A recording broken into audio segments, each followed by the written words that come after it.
Hello! Bradley Thomas has long since given up his criminal past and now works in an auto repair shop. He is married, but the couple is struggling to have a child when Bradley suddenly loses his job and his marriage is on the verge of falling apart. He makes the difficult decision to return to his former drug kingpin boss. This allows the man to keep his family together, but another assignment turns the future father's life into a living hell, and there seems to be no way out of it. Bradley, a skinhead thug with a huge cross tattooed on the back of his head, brings another customer's broken down car to the auto shop for repair. Immediately afterwards, he is fired from the job.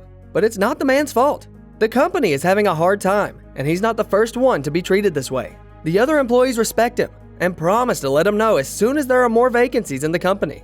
The man picks up his things and drives home, where he finds his wife Lauren passionately talking to someone on a cell phone in her car. Bradley approaches her, finding a hickey on her neck. The girl didn't expect her husband to come home from work so early and is forced to confess that she is cheating on him. Bradley demands that Lauren enter the house, after which he trashes her car with his bare hands, scattering its parts across the lawn. After calming down, he enters the house to talk.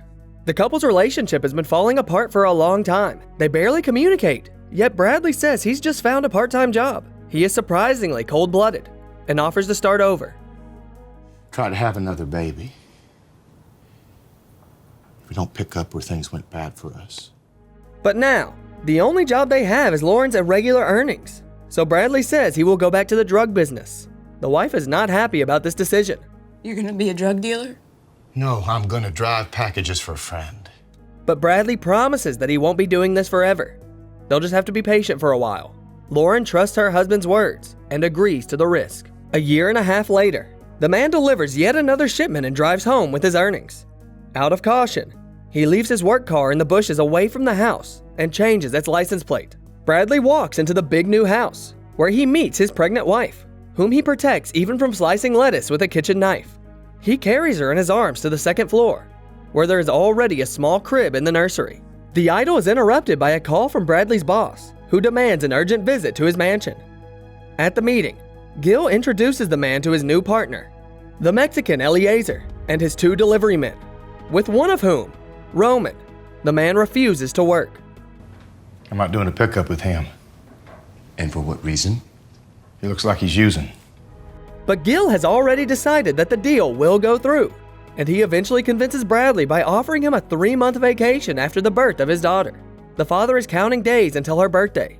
Exactly 97 days. Bradley sets a condition that Roman and Pedro obey him unconditionally during the affair. Eliezer and Gil agree to the deal. At the appointed time, Bradley and the Mexicans arrive at the pier, where they must board a boat and sail off the coast to collect the goods. Before doing so, Brad offers Roman not to move, searches him, and throws his gun into the water so he doesn't start shooting ahead of time. They swim to their destination, where Pedro dives into the water and retrieves a large box from the bottom. They divide the contents into 3 bags. On the shore, Roman suddenly takes one of his partner's guns. Bradley senses trouble and dumps his bag into the water to retrieve it later. He orders the Mexicans to do the same, but they refuse. And when Bradley tries to snatch the bags from their hands, they attack him and leave him behind. Minutes later, they are ambushed and engaged in a firefight with the police. Bradley is at a safe distance and simply walks away unnoticed, but he hears the cops' screams and stops.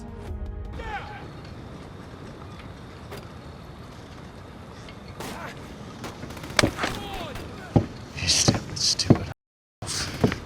He decides to go back, and once there, shoots not the cops, but Pedro, who is then finished off by the police.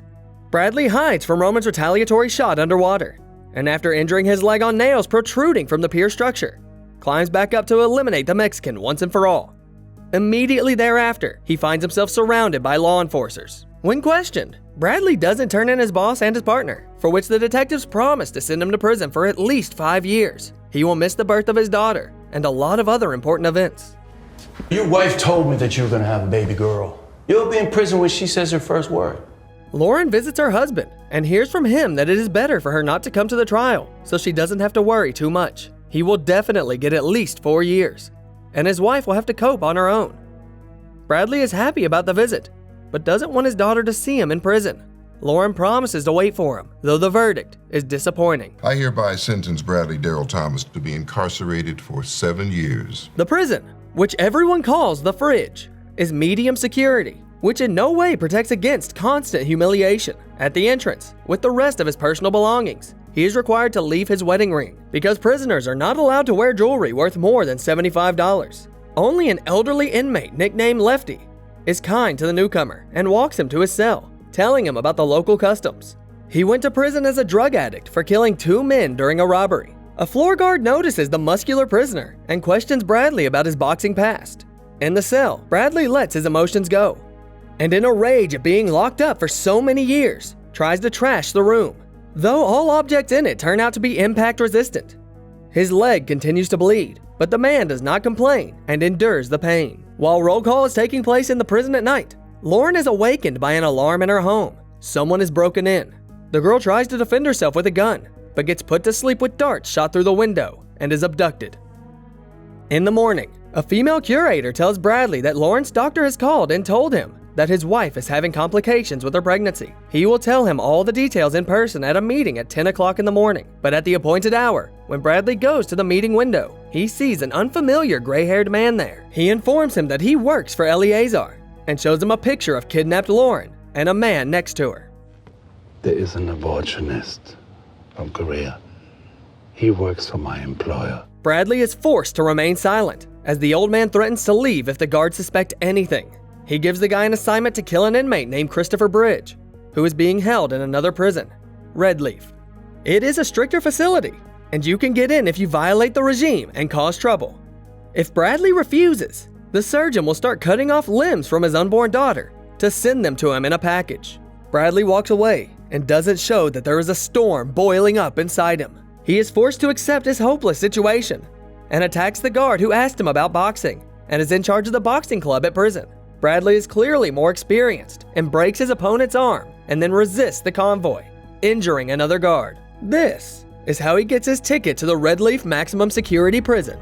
He is met at the entrance by armed men led by Warden Tuggs.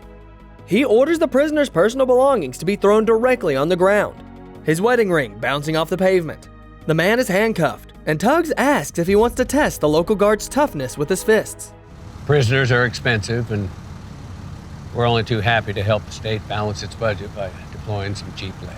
Bradley is put in a filthy cell with clogged sewers and a terrible smell. They promise to relocate him if he behaves well. After a while, he is taken for a walk in the yard, where he learns from another inmate that the block 99, where Christopher Bridge is held, is isolated from the rest of the prison, a place for the most egregious repeat offenders and psychopaths. Immediately afterwards, Bradley picks a fight in the yard, knocking out several Mexicans and then injuring 2 guards who arrive at the scene. Tuggs orders to put him in the 99th. Bradley is led through a secret corridor and flung down a flight of stairs into a dark basement. I suspect that Amnesty International would frown upon the contents of this room. As punishment for fighting, Bradley is forced to wear a belt with a built-in shocker, which Tuggs activates for a small demonstration. The prisoner falls to his knees in pain and spasms. He is taken to a dark cell, strewn with broken glass, on which the man immediately falls for yet another electric shock. Meanwhile, Eleazar's gray-haired assistant comes to Lauren to take some more photographs. This is a baby girl we're talking about. He intimidates the girl with a surgeon's visit, who must conduct the first examination. It is lamentable that she didn't have smart parents. Through a small window in the cell door, Bradley tries to call Bridges, but his neighbor across the hall says that there is no such person here at all. The dialogue is interrupted by an electric shock. The guards come in and take Bradley out into the corridor to teach him some discipline. He is now forbidden to blink without permission. Unexpectedly, they inform him that his good acquaintances want to have a chat with him. Bradley is taken to the end of the corridor, where Eleazar and Roman, with their cronies, meet him in a spacious, comfortable room. My sister is now a widow. Her husband was Pedro, whom you shot in the back. The guards give the bandits the remote control to the taser, which they proceed to use over and over again. They show Bradley pictures of his wife, with surgical instruments laid out in front of her. Tear your head off. Bradley tries to resist torture, but is forbidden to do so, under threat of his daughter's life. They drag him back to his cell already unconscious. There, he chats with his neighbor, who explicitly hints at why he is behind bars. while Bradley rips the insole out of his shoes and inserts it between his body and the taser to dampen the charge. When they take him out into the hallway the next time, he simulates pain and attacks the guards. The former heavyweight boxer kills one of them and locks the other in a cell. The man comes to Eleazar and quickly takes the lives of his henchmen in hand-to-hand combat. During the fight, their boss makes a call and orders them to start the surgery on Lauren if he doesn't get back to them in 10 minutes. Eleazar tries to blackmail Bradley, but the man responds by torturing the Mexican, breaking his leg and threatening to shove him into a cell with perverts. The boss doesn't resist for long and soon picks up his phone to negotiate Lauren's release. Bradley sets the condition that he hand her over to his former employer, Gil. He then drags Eleazar into the cell with the locked guard to await confirmation from his friend.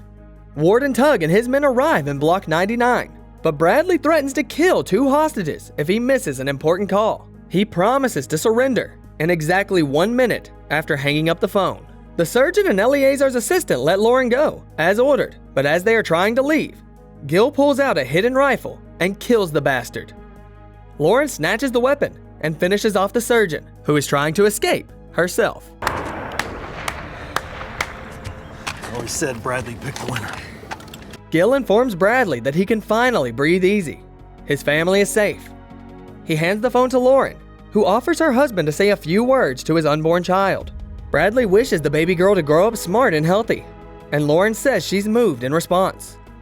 The man can't hold back tears. We want to come see you. When can we come see you? Oh, I don't know when you'll be able to come visit here, but Bradley says goodbye to his wife and smashes the cell phone, then reminds Warden Tuggs that he still has 60 seconds of freedom. During this time, Bradley shoves Eleazar's face into a hole in the floor and uses his own leg as a guillotine. Once the enemy's head is in the sewers, Warden Tug and his men finally enter the cell. He orders the prisoner to face him, placing his hands behind his head. Bradley obeys and remembers that his daughter is 78 days away from being born. Shots ring out, and Bradley's breathless body falls to the floor. As always, look for the title of the movie in the video description. In the meantime, let us know in the comments, why do you think Bradley came back to help the cops in the shootout? And don't forget to subscribe to the channel and like the video, so more awesome stories come out as often as possible. Watch an interesting movie in a few minutes without rewind? Easy! We got a great looking audience tonight. The Sweet Popcorn channel has a mega convenient format waiting just for you. Short retellings of movies, from auteur films to Hollywood blockbusters. Pick up your unlimited ticket by clicking the subscribe button.